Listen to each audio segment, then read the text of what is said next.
Ayat kita 133, 138 tamat secara ringkas. Sekarang ini kita pergi ambil al-fawaid at-tarbawiyah wal ilmiyah. Ada 5 faedah yang kita kutip.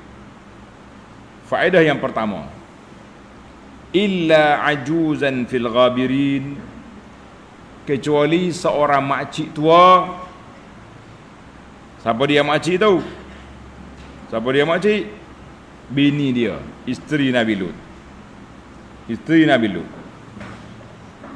yang binasa sekali dengan puak-puak kafir yang lain. Apa sebab?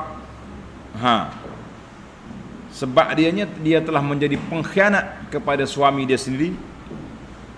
Sebagian dalam ayat yang kita baca tadilah, ayat surah At-Tahrim ayat 10. Maka dengan itu, tanda ni pelajar, maka dengan itu yatafarra'u ala hadhihi al-faedah, daripada faedah ni yang kita kena ambil, tulis molek-molek, yang bagi lil insan, menjadi kewajipan tanggungjawab bagi seorang manusia, an yatafaqqada ahlahu, hendaklah dia ambil berat, tengok, siasat, kaji, teliti bagaimana perjalanan keluarga dia, isteri dia, anak-anak dia.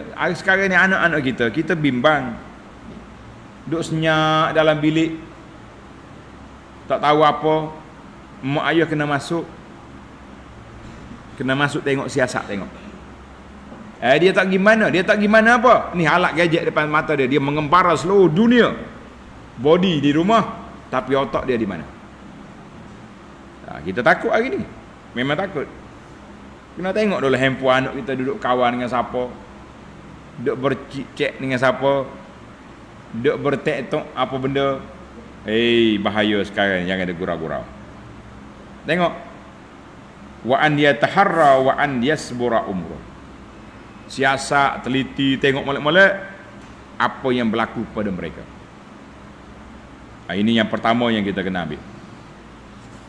Faedah yang kedua, wa innakum latamurruna alaihim musbihin, kamu semua lalu tengok pada waktu pagi, tengok waktu malam tempat orang binasa. Kata dia ulama tadabbur, zakara hadhil qissah, Allah Ta'ala bawa kisah ini liya'tabira biha, supaya puak-puak musyriku al-Arab, puak-puak kafir Quraisy yang duk berjalan ke Syam ni, tengok tempat binasa, jangan ulang balik peristiwa yang sama. Orang-orang kafir telah binasa, orang beriman selamat. Zaman kita hari ni pun yang duk pergi main laut mati, laut hidup, laut mana ni pun kena ambil pengajaran iktibar, bahawa kalau salah guna, tak ambil pengajaran, mungkin kita juga akan dijadikan iktibar. Sebagaimana kata di para ulama, orang yang cerdik, orang yang mengambil iktibar daripada orang lain. Orang yang tak cerdik, dia menjadi bahan iktibar kepada orang lain. Boleh faham ke ayat ni? Orang yang cerdik mengambil iktibar dengan peristiwa yang berlaku pada orang lain. Orang yang tak cerdik, orang jadikan dia bahan iktibar. Mu jangan jadi macam dia tu. Jadi kita tak nak jadi bahan iktibar, kita nak mengambil iktibar daripada peristiwa yang telah berlaku. Faedah yang ketiga, al-fawaid al-ilmiyah. Ini nombor 3. Inna iznajjaynahu wa ahlahu ajma'in illa ajuzan fil ghabirin. Kami selamatkan Nabi Lut dan semua keluarga dia yang beriman, pengikut-pengikut dia yang beriman selamat, kecuali makcik tua yang kafir ini. Siapa dia? Bini dia. Maka ayat ini kata apa? Annal qurba minal anbiya wal awliya.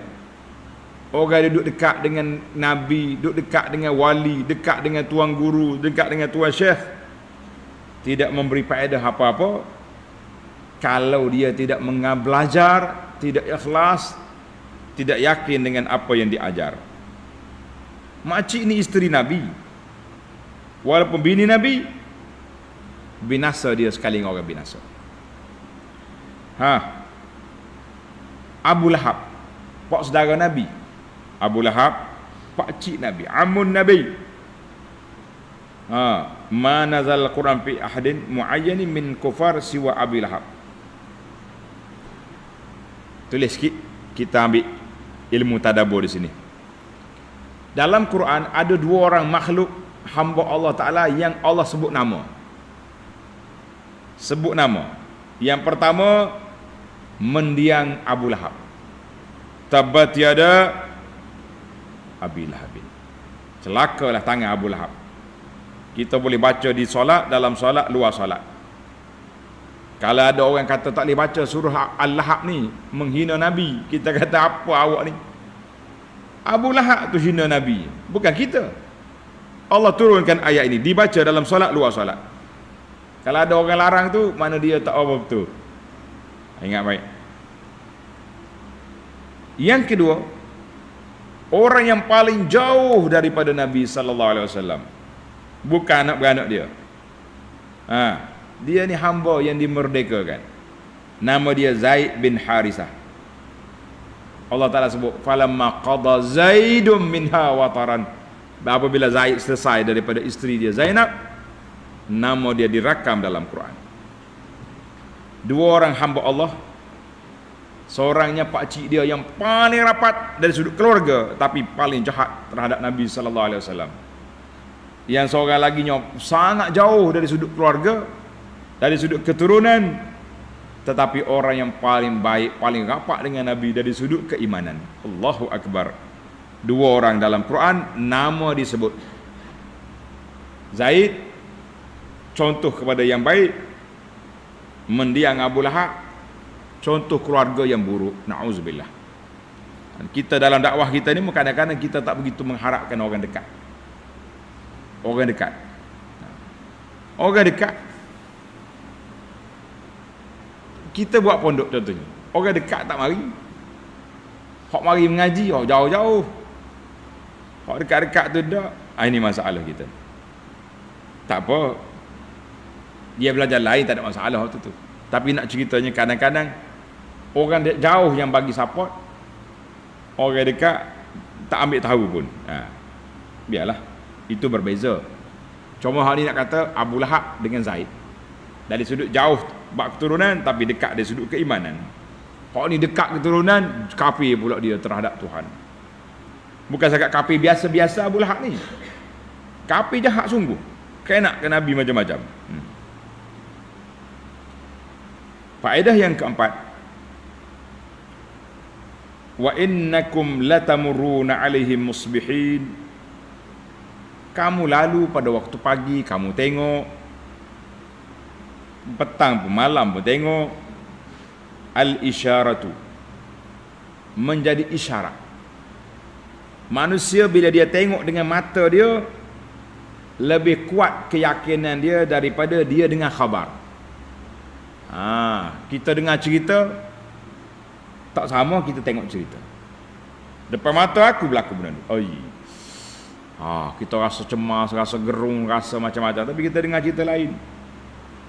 Sebab itulah Allah kata, wa innakum latamurruna alaihim musbihin.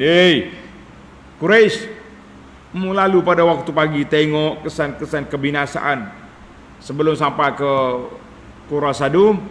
Puak Quraisy lalu dah madain soleh tadi dalam perjalanan nak pergi ke Syam. Tengok dah di sana sudah binasa puak kaum Samud, yang derhaka sembelih unta Nabi Saleh sudah binasa. Yang ni pula Qura Sadum, terbalik dia punya bumi. Maka ulama kata, kalau kita dengar cerita, itu dia panggil ilmu yaqin. Ilmu yakin, kita dengar, kita yakin betul-betul, ilmu yakin. Tapi kalau kita tengok depan mata kita, itu dia panggil ainul yaqin.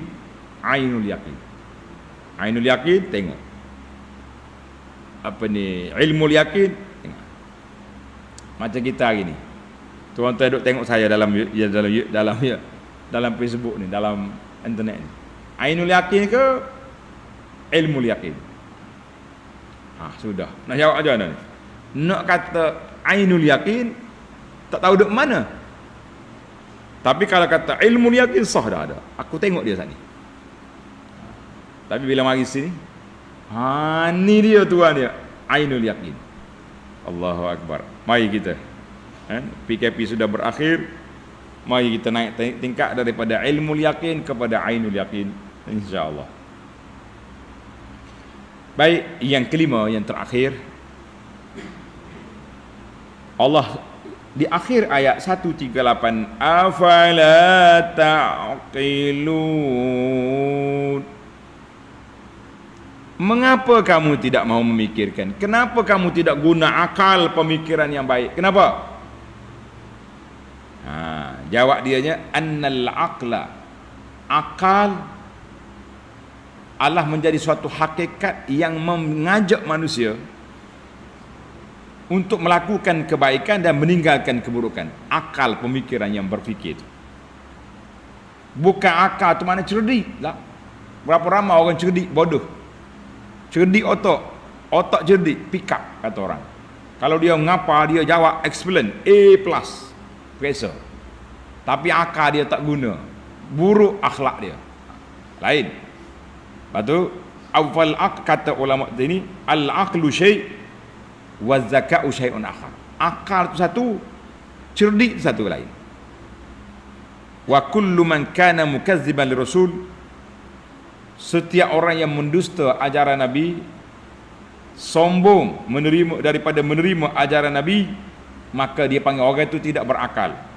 Walaupun dia min adhan nas, manusia yang paling bijak di kalangan manusia, yang paling cerdik di kalangan manusia, tapi dia tidak berakal dari sudut keimanan. Au kana za syarafin wajah, orang yang punya pangkat kedudukan tinggi tapi tak menerima kebenaran, maka itu dipanggil tidak berakal walaupun dia ada kedudukan. Dan Allah Ta'ala sebut ayat ini, afala taqilun. Demikianlah Allah tegur Bani Israel dulu.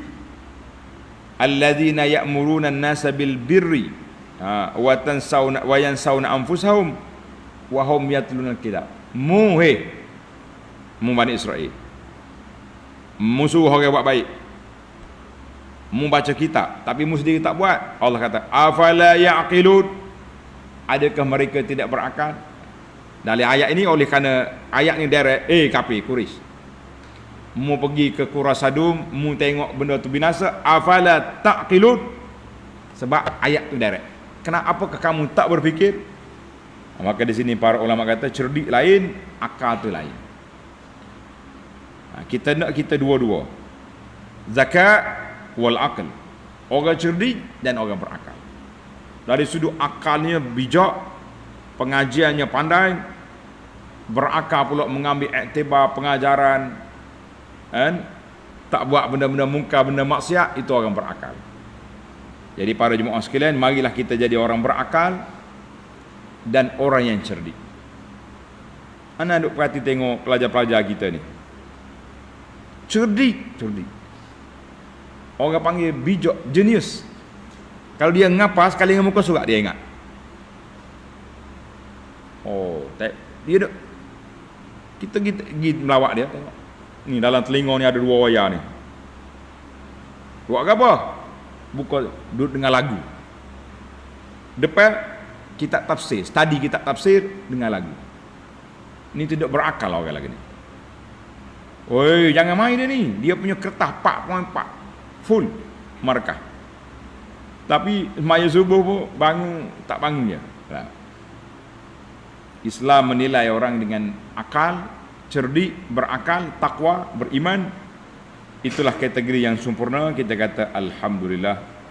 Marilah kita jadi orang masuk dalam kumpulan afala taqilun, afala yaqilun. Kita kata bala ya Rabb. Kita gunakan akal kita untuk mengenali Allah. Kita gunakan akal kita untuk mendekatkan diri kepada Allah. Alhamdulillah, tamatlah perbincangan kita dalam cerita Nabi Lut. Ayat 139, kita akan masuk pula cerita wa inna Yunus.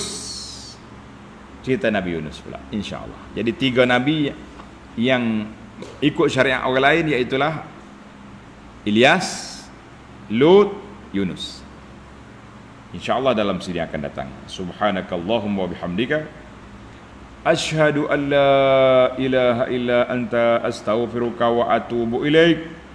Wa sallallahu ala nabiyyina Muhammad wa ala alihi wa sahbihi ajma'in. Walhamdulillahi rabbil alamin. Wassalamu alaikum warahmatullahi wabarakatuh.